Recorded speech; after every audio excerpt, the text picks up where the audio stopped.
दोस्तों, मैं पद्मा श्रीनिवासन वसुधा।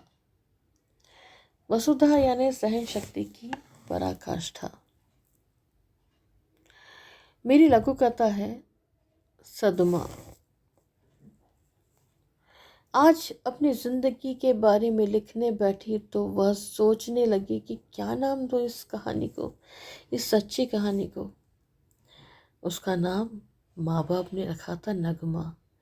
नगमा जो वह गा न सकी, उसकी आदत ही रही है तुकबंदी करने की। सोचने लगी कि वह अपने नाम के तुकांत नगमा, तगमा, सदमा तगमा कभी नहीं मिला उसे, नगमे की तरह ही। हाँ, सदमा मिला था उसे, और उस एक सदमे ने उसकी जिंदगी को बदल कर रख दिया। तहस नहस कर डाला, सपने चूर हो गए। सुनोगे आप? वो राखी का दिन था। सामने देखा भैया घूम रहे थे सजे धजे उसके आंगन में, लाल रंग की टोपी पहने और मुंह में सिगार दबाए। मेरी प्यारी बहनिया बनेगी दुल्हनिया। भैया खुश थे। लाउडस्पीकर पर गाना बज रहा था ना, उछल कूद कर रहे थे, गाना गा रहे थे मानो। उसके घर के सामने हमेशा की तरह एक लंबी भीड़ जमा होने लगी थी। टीवी के लोग थे, पत्रकार थे, रिकॉर्ड करने वाली गाड़ियां थी। इस बार का मजमा खास था। क्यों? कुछ शहर के मेयर आए थे उसका टीवी पर साक्षात्कार करने के लिए। साक्षात्कार प्रारंभ हुआ और डॉक्टर रमेश चंद्र थे मेयर। नगमा जी, पूछा गया कि आप एक कुत्ते को राखी क्यों बांधती है हर साल? जब मेयर ने पूछा, क्या आपका कोई भाई नहीं है? भाई? हंसी।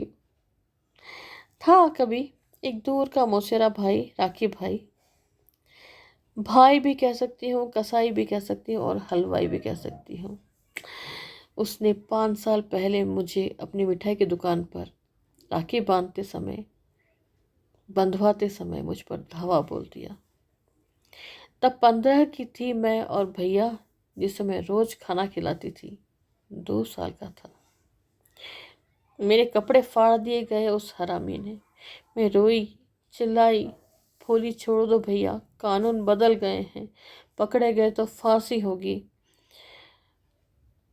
हरामजादी, तंदूर में डालकर जला दूंगा तुझे, वो चिल्लाया। तभी जैसे मैंने मुरली की आवाज़ सुनी, भैया की, अपने इसी प्यारे दुलारे कुत्ते की। इसने उस दुशासन को बुरी तरह से काट खाया और उसने भैया की गर्दन में सतरंगी राखी बांध दी। इससे पहले उसने उसे काजू की बर्फी खिलाई, उसकी पूजा की, आरती उतारी और उसके चरणों को एक एक करके चूमा। वातावरण तालियों से गूंज रहा था।